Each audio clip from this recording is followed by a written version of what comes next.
Tadi malam saya cerita kepada sekelompok orang. Saya diminta membimbing umroh puluhan orang sebagai pembimbing, dibayarin biayanya.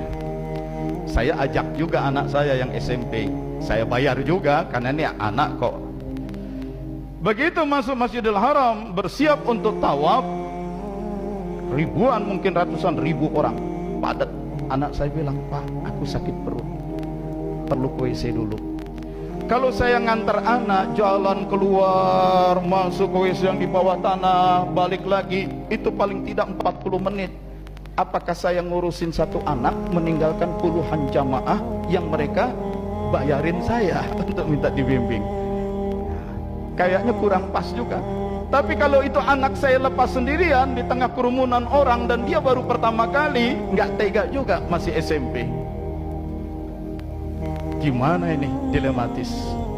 Saya tanya, kamu tahu nggak arah WC-nya yang sana? Ya Pak, tahu. Nanti balik ke sini. Kalau rombongan pun sudah tidak ada, kamu nggak usah takut. Tawaf saja mulai dari sini 7 putaran, terus sholat sini, lalu ke tempat sa'i. Nanti kita mesti ketemu di sana. Tahu. Memang anaknya pede banget. Pergilah dia. Tapi sambil pergi sebagai seorang ayah, nggak tega juga. Yang saya lakukan apa? Abah, tolong anak saya, Bah. Tolong anak saya, Bah. Selamatkan dia, selamatkan ibadahnya. Begitu saya teriak minta tolong Abah, hilang semua khawatir. Sudah saya bimbing jamaah. Tawaf, sa'i, begitu lintasan ketiga, jumpa dengan anak saya di Bukit Sofa. Gimana? Nggak apa-apa Pak, katanya. Tadi kamu jadi ke WC? Iya, di mana? Tunjukkan begini sambil saya jalan pelan-pelan. Setelah itu masuk, saya periksa apa yang dia lakukan tahap demi tahap. Bapak kepo banget sih, katanya. Bukan, Bapak khawatir ada tawaf yang salah, ada tindakan yang salah. Kalau itu ibadahmu salah, mumpung dari sini kita perbaiki. Itu jelaskan apa yang dilakukan, benar semua. Kamu nggak nyasar tadi? Enggak, ringan aja tuh jalan, kayak ada yang nonton. Makasih Abah, terima kasih Abah. Sekarang saya mau tanya, ada nggak di antara anda semua yang pernah dalam kesulitan lalu sampai berteriak dalam batin, Abah tolong, dan kemudian hadir pertolongan itu? Beliau hadir. Siapa yang pernah mengalami hal seperti itu? Tunjuk tangan. Banyak yang tunjuk tangan. Itu menunjukkan beliau memang hadir. Jadi jangan katakan karena badan beliau sudah mati, ruhnya di alam barzah, beliau tidak efektif. Beliau tidak lagi berfungsi menjalankan tugas kemursidan. Masih. Dan saat ini pun beliau hadir bersama kita. Beliau hadir. Jadi kalau sudah mengatakan bahwa Abah Anom wali mursyid sudah meninggal dunia, so what? Lalu apa? Lalu dipikir beliau tidak lagi menjalankan fungsi sebagai mursyid, lalu kita harus mencari mursyid baru. Saat itu juga, kalau itu ada dalam keyakinan, faham dan perasaan kita, sebenarnya kita dengan beliau rabitahnya sudah rusak. Jangan ada pikiran ke sana. Jangan ada pikiran ke sana.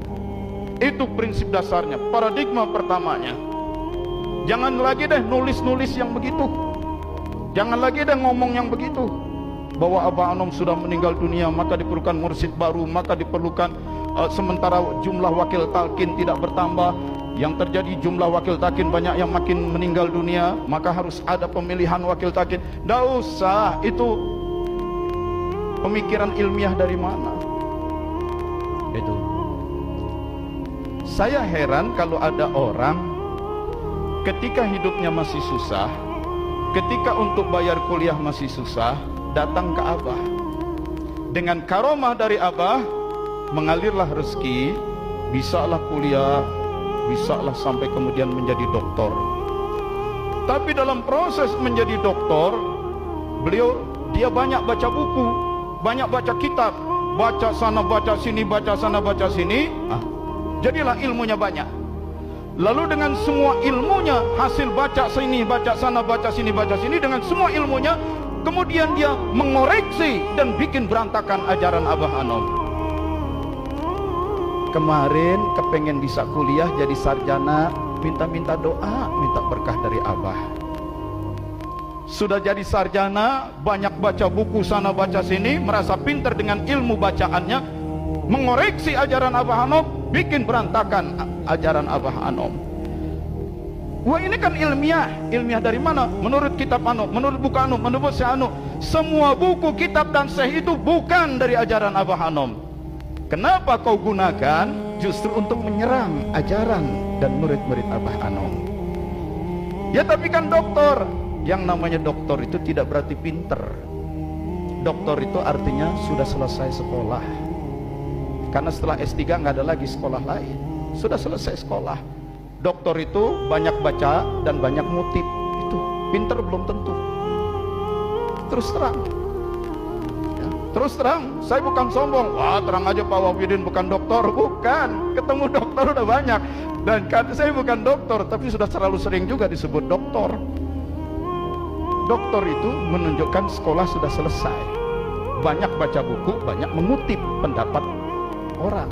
Pinter belum tentu, cerdas belum tentu. Maka itu jangan terlalu bangga dengan kedokteran. Banyak baca, banyak mengutip berbagai kitab, mengoreksi ajaran Abah Anom. Abah Anom mengalaminya sendiri. Abah Anom sudah terbukti. Ribuan, ratusan ribu, mungkin jutaan ulama-ulama menundukkan diri kepada Abah Anom. Kamu kan baru dokter, jadi dokter kemarin.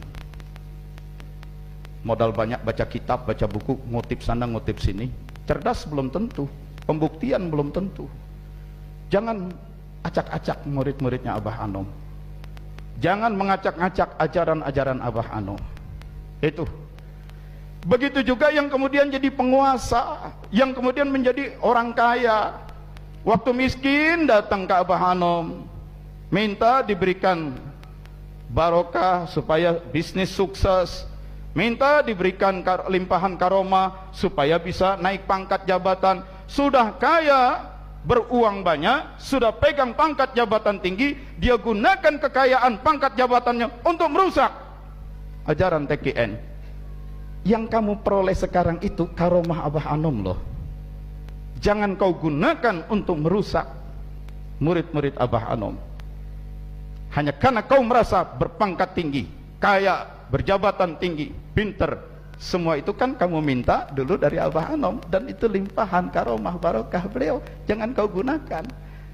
Dengan merasa itu kamu berhak mengkritik Suryalaya. Bukannya Suryalaya tidak boleh dikritik, tetapi tempatnya.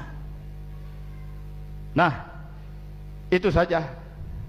Cukup sampai di situ. Karena izinnya ya memang cuma sampai di situ. Yang jelas di dalam kolbu kita ada nur.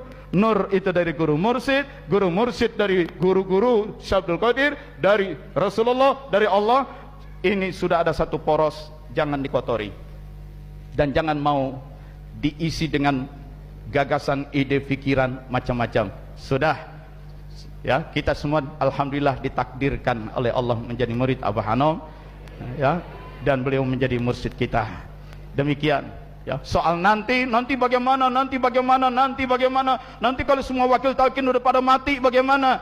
Ya kalau soal nanti bagaimana, ya bagaimana nanti gitu. Itu aja kok repot-repot ya. Emangnya Allah nggak ada? Jangan-jangan kita pun belum tentu masih hidup nanti itu. Ada Allah kok ya, nggak usah terlalu mengada-ada dengan ajaran TKN Suryalaya.